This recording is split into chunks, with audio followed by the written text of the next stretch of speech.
Saya punya kitab namanya Khilyatul Auliya wa Tabaqatul Asfiya. Itu syarat kamu kalau daftar wali harus punya kitab itu. Khilyatul Auliya wa Tabaqatul Asfiya. Itu karangannya Abu Nu'aim Al-Asfihani. Kitab itu yang jadi indukan Ihya ketika menyebut Manaqibul Akhyar. Kita tahu Ihya kalau bab tasawuf mengikuti Kutil Qulub yang dikalang Abu Thalib Al-Makki. Kalau fikih tentu beliau mengikuti Imam Haromen gurunya, yaitu kitab Nihayatul Matlab fi Dirayatil Madhab. Kalau Manaqibul Akhyar beliau mengikuti kitab Khilyatul Auliya. Dan ngikuti itu penting kalau dalam tradisi kiai. Enggak boleh seorang kiai kok mikir sendiri, namanya mustakil. Kalau mustakil itu mubtadi', bikin tatanan baru dalam agama. Justru ulama itu harus niru sebelumnya karena sanad itu harus musalsal, enggak boleh. Imam Syafi'i bilang haram terus kamu bilang halal. Terus murid kamu bilang makruh. Terus muridnya kamu, ya pokoknya khilaful aula, enggak boleh gaya-gayanan gitu. Kalau di kampus plagiat itu dilarang, kalau di pondok itu wajib. Makanya banyak kalau tes itu ngerpek. Karena belajar itu tanpa batas katanya. Lu kok ngerpek? Mboten ya, jadi belajar kapan saja. Jadi mboten ngerpek, mutolaah pas tes. Kacau tuh santri itu. Mutolaah tapi pas apa? Tes. Itu dalam kitab Khilyatul Auliya diterangkan. Uniknya rawinya itu siapa? Sufyan bin Uyainah, orang yang sangat khusyuk, gurunya Imam Syafi'i. Kita tahu Imam Syafi'i punya guru zaman di Mekah itu namanya Muslim bin Khalid Az-Zanji. Dalam hadis ngikuti Sufyan As-Sawri sama Ibnu Uyainah. Tapi beliau intisabnya lebih ke Imam Malik ketika ngaji apa? Muwatta.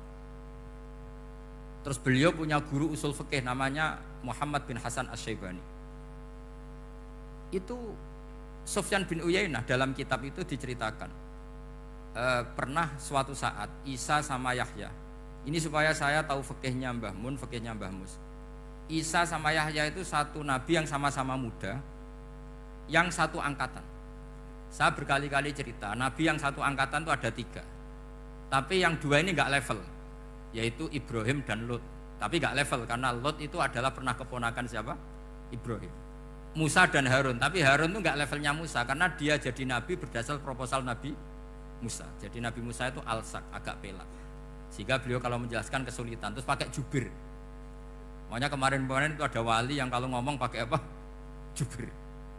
Akhirnya Nabi Musa ngendikan apa? Waj'alli waziran min ahli Haruna akhi usdud bihi azri wa asyrikhu fi amri. Ya Allah, saya ini lisannya agak pati fasih. Tolong Harun sing huwa afsahu minni lisanan. Yang lisannya lebih fasih tolong jadikan nabi. Sama Allah dituruti, Harun jadi apa? Nabi. Tapi yang dapat wahyu Musa, jadi dia hanya jubir. Makanya seangkatan tapi tidak level. Yang seangkatan level itu hanya Yahya dan Isa. Nabi Isa kita tahu berstatus wa yukallimun nasa fil mahdi wa kahla. Jadi mulai kecil sudah pinter. Nabi Yahya ya enggak kalah keren. Ya Yahya khudil kitab bi quwwah wa atainal hukma sabiyah. Ketika kecil sudah pinter. Jadi ini rivalitas dalam ilmu. Makanya khilaf itu penting. Jangan gontok-gontokan, berarti ratau ngaji. Khilaf itu penting. Nabi Yahya itu kalau jalan-jalan sampai Nabi Isa, itu yang Nabi Yahya mesti tanya, aina khiyarun nas, rumahnya orang baik mana? Saya mau nginep di situ. Mesti tanya gitu kalau di satu perkampungan yang beliau-beliau sedang jalan-jalan. Tapi kalau Nabi Isa tanyanya aneh, aina syirarun nas, wong sing elek-elek manggone nang ndi? Akhirnya ini kan terjadi debat, tapi karena sama nabinya ya ndak debat kusir terus, kubu-kubunan, kosong berapa sama kosong berapa, ndak, ini samanya. Ya sama-sama kosong-kosong, sama-sama orang ikhlas itu kosong-kosong. Sama lama terus debat kecil.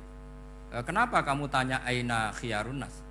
Mana orang-orang baik? Jawabnya Nabi Yahya, ya kumpul orang baik itu enak, nyaman, teduh, enak lah. Lah kamu kenapa kok tanya mau nginep di aina syirarun nas? Ana nabiyun, ana tobibun, udawil mardu. Saya ini dokter, nabi itu dokter. Di mana-mana dokter menyembuhkan yang sakit. Kalau Anda peneliti penyakit, cari daerah yang banyak endemik penyakit apa yang daerah sehat? Daerah yang kena endemik penyakit. Tapi problemnya Anda sendiri berpenyakitan, kalau ke situ tambah nemen. Ya, itu. Ya sama, kalau kamu kira-kira tidak kuat ya jangan kumpul orang yang seperti itu. Kamu tidak kuat kan, malah katut.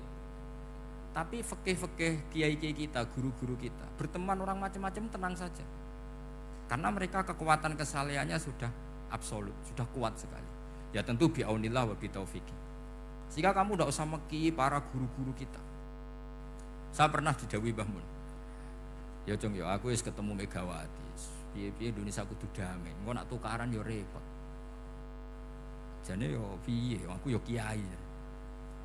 Artinya beliau harus ketemu karena untuk supaya Indonesia itu damai. Beliau anggap saja makili religius, Bu Mega makili apa? Nasional.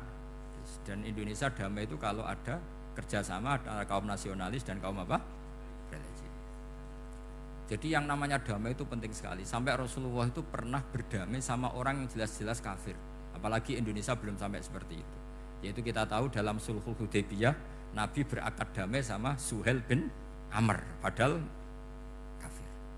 Nah, kalau kamu Qur'annya sudah seperti itu, maka Qur'an itu punya kekuatan yang luar biasa. Ketika Sayyidina Ali konflik sama Sayyidina Muawiyah itu dirumuskan kita berdamai. Setelah kita berdamai terus ada pertanyaan begini. Lalu orang yang sedang konflik itu nak ketemu raine, roh raine wis ra seneng. Ning dinggon jenenge konflik ketemu raine wis ra seneng. Oke, kita pakai mediator kata Sayyidina Ali. Akhirnya Sayyidina Ali pakai mediator, Muawiyah pakai mediator. Terus orang Khawarij bilang, dalilnya apa mediator itu? Enggak ada Qur'annya. Itu orang Khawarij. Sama enggak usah tanya, kalau orang sekarang yang apa Gus? Wah itu mari fitnah, itu provokator berarti tanya gitu. Singkat cerita terus Sayyidina Ali itu agak marah. Karena beliau terbentuk oleh Quran. Itu spontan Sayyidina Ali baca ayat wa in khiftum shiqaqa bainihima fab'atsu hakaman min ahli wa hakaman min ahliya. Jika suami istri menghadapi konflik, di mana-mana konflik roh raine kan gak seneng. Maka yang keluarga lelaki kirim mediator, yang keluarga perempuan kirim. Terus dari Sayyidina Ali, wa ummatu Muhammad a'dhamu min amri rajulin wa imra'atin. Umatnya Muhammad lebih serius ketimbang urusan lelaki dan perempuan. Wong suami istri saja kalau konflik butuh mediator, apalagi hadhil ummah. Segampang itu mereka istidlal. Jadi mediator dalilnya mana ya? Dalilnya wa in khiftum shiqaqa bainihima fab'atsu hakaman min ahli wa hakaman min ahli. Dulu Quran itu seperti itu. Nah sekarang problemnya Quran itu tidak dikaji seperti itu sehingga fasihul ibarat atau fasihul akli atau balaghatut ta'aqqul itu enggak ada. Makanya saya ini pengagum kitab Ibnu Hajar al-Asqalani yang nyarai Bukhari. Kata Ibnu Hajar al-Asqalani termasuk mukjizatnya Quran adalah al-iltizat al-aqli. Akal itu menjadi nyaman. Itu uniknya yang dicontohkan seperti ngaji saya malam ini. Misalnya Allah ngendikan am khuliqu min ghairi syai'in, yang namanya maujudat tentu diciptakan sesuatu yang maujud. Karena akal akan tersiksa ketika dicekoki gini. Hadhil maujudat khalaqahal adam. Tersiksa enggak akal kamu sebagai orang waras dicekoki pikiran hadhil maujudat khalaqahal adam. Ini maujudat disebabkan oleh ketiadaan. Mesti kowe ra iso turu. Barang rono kok iso gawe iku piye? Nah ini yang dimaksud dalam ilmu tasawuf ala bi dzikrillah tatmainnul qulub. Jadi cara tenangnya hati itu macam-macam. Nak wong toreko ya wong kon wiridan. Nak koyo kula rada ahli akal, wis meneng. Alhamdulillah di pangeran sing wujud. Berarti hadil maujudat khalaqahal maujud. Berhubung maujud ini pencipta berstatus super. Super itu dalam agama disebut wajibul wujud atau musabbibul asbab atau kausa primamboh lah sauni-unimu. Sing penting itu ora hadil maujudat khalaqahal ada. Makanya kata beliau, Nabi itu bukan sekedar jamal suratan, ganteng secara perawakan secara fisik enggak, tapi juga Nabi punya jamalul akal. Akalnya itu nyaman. Yaitu kita disuruh iman dengan sesuatu yang memang kita nyaman. Seperti kita disuruh iman bahwa alam ini diciptakan oleh Allah, oleh al-mawjud yang super. Kan terus nyaman. Coba kalau kamu diajarin Islam, alam ini yakini yang menciptakan adalah ketiadaan. Oh, kamu kuliah sampai profesor sampai dokter pusing. Ini ajaran apa? Sesuatu yang tidak ada menyebabkan sesuatu yang ada.